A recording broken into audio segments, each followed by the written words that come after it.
રાજ્યમાં ફરી એકવાર જુનિયર ડોક્ટર એસોસિએશન દ્વારા હડતાલનું એલાન કરવામાં આવ્યું। જેડીએ દ્વારા સોમવાર સવારથી ઇમરજન્સી સેવાઓ સહિતની તમામ પ્રકારની ફરજો બંધ કરવાની ચીમકી ઉચ્ચારવામાં આવી।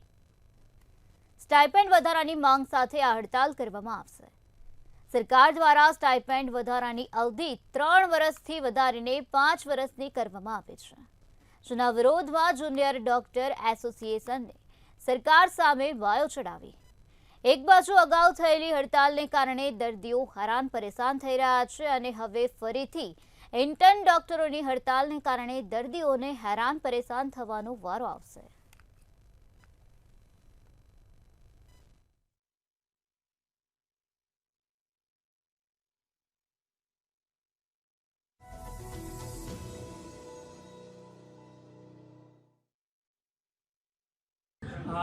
જે આ સ્ટાઇપન્ડ વધારો છે એ સ્ટાઇપન્ડ વધારો દર 3 વર્ષે થતો હોય છે અને આ જે વધારો છે એ સરકારના પરિપત્ર પ્રમાણે 2009થી આ દર 3 વર્ષે 40% જેટલો વધારો થતો જ હોય છે અને 2009 જોઈને લાસ્ટ વધારો 2021ની અંદર થયો હતો અને ત્યારબાદ 2024ની અંદર વધારો થતો હોય છે। તો એ વધારો 1 એપ્રિલ 2024થી લાગુ પડી જેવો જોઈતો હતો અને એને આવતા આ સરકારનો પરિપત્ર આવતા છેક ઓગસ્ટ થઈ ગયો છે અને એ પણ ઓગસ્ટની અંદર આવ્યો છતાં પણ એમાં વધારો 20% જેટલો વધારો કરવામાં આવ્યો છે અને એ પરિપત્રમાં દર 3 વર્ષે એમ તો વધે છે 2009થી, પણ આ 2024ના પરિપત્રમાં એવું લખવામાં આવ્યું છે કે હવે આ વધારો 5 વર્ષ સુધી લાગુ પડશે।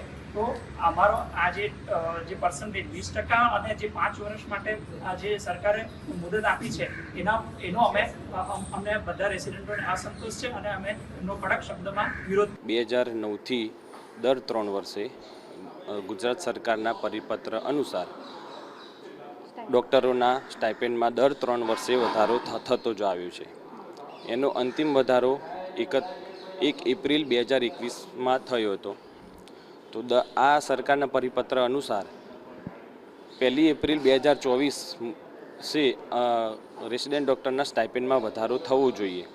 એના માટે અમે 4 માર્ચ 2024થી સરકારશ્રી સામે અમે શાંતિપૂર્ણક રજૂઆતો ચાલુ કરી હતી।